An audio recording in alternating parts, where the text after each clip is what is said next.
Hey guys, we're out chasing some carp today. See what we can get to bite. I've scouted some areas that I think are going to be pretty productive, and already have seen some fish eating around there. So hopefully we can get on a couple. But I'll take you guys with. Let's see what we can do.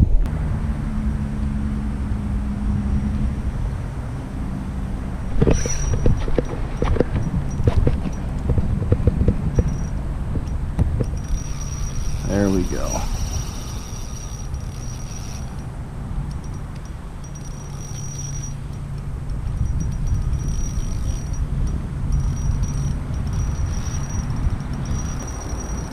Woo, that was quick. That was a quick hit. I didn't even put out any of the other rods yet. I don't even know where he is. There he is. Oh, there he goes. The line was just not strong enough. He was on some pretty dense weeds. Damn it. I am much more confident in that rod. In fact, I'm just gonna get set. Because he's munching.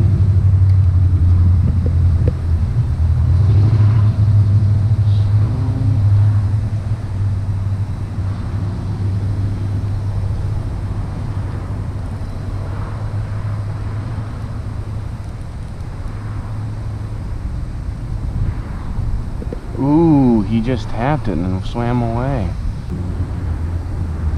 We gotta fix that then. Wonder what it was. That's what it is.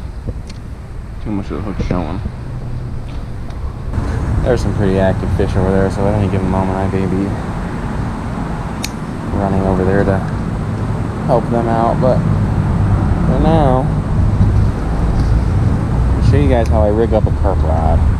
Ideally you want a little bit stronger line. This was kind of an impromptu trip, so I have 8-pound mono on here. After you're done fighting any fish, you want to feel your monofilament and just feel for any bumps, scrapes, anything that'll weaken the line. Any hook really. This is basically a wacky rig hook. It's an Octopus J hook. I like these because it's really hard for them to get deep hooked with these. They usually always end up in the corner of the mouth, so even if they do break off, which is common with carp, it's more than likely that fish is going to be fine and probably toss that hook out. So I use a Palomar knot, and it's one of the strongest knots because it actually ties itself around the base of the hook rather than around the line. So it's great for big fish like these.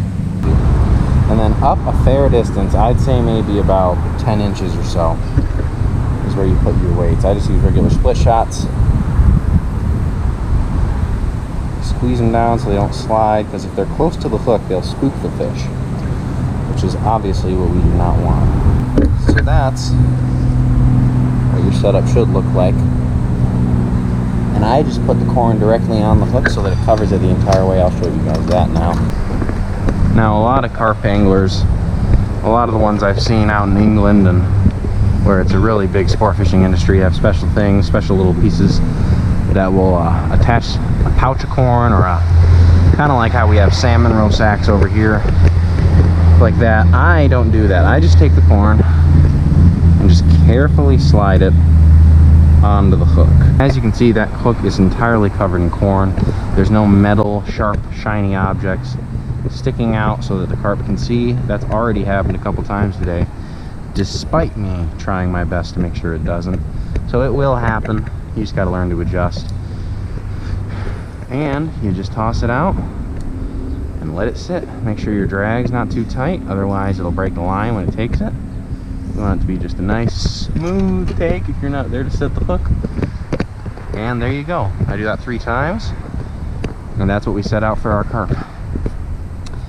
And hopefully we'll get another hit here shortly. Wow, that's a nice fish too. Just don't hit him right on the head. Don't hit him right on the head. Come on, it's right behind him. It's right behind him. You don't want a lot of movement. Just turn around, buddy. Just come right back this way. That's a big fish. That one's definitely probably 10. Come here. Come here. Just turn back around. Just turn back around. go, he's heading this way. Come on, come on. Here we go.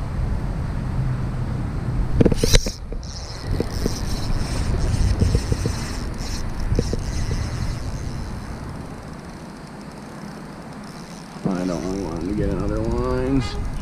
Definitely don't want him in the lily pads.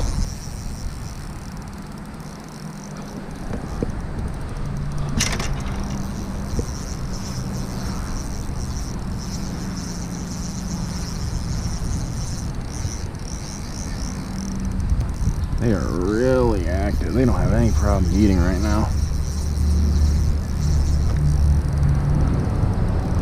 He's tied around this line. Makes it kind of tough to really get him in.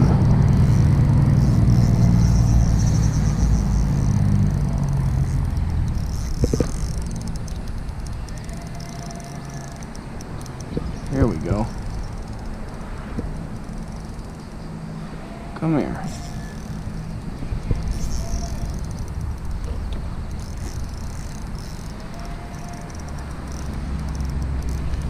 That's a big fish.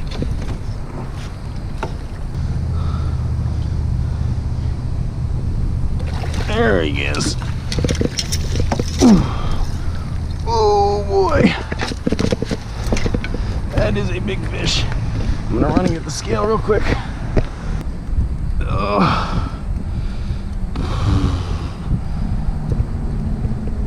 I'll just call him 16 pounds.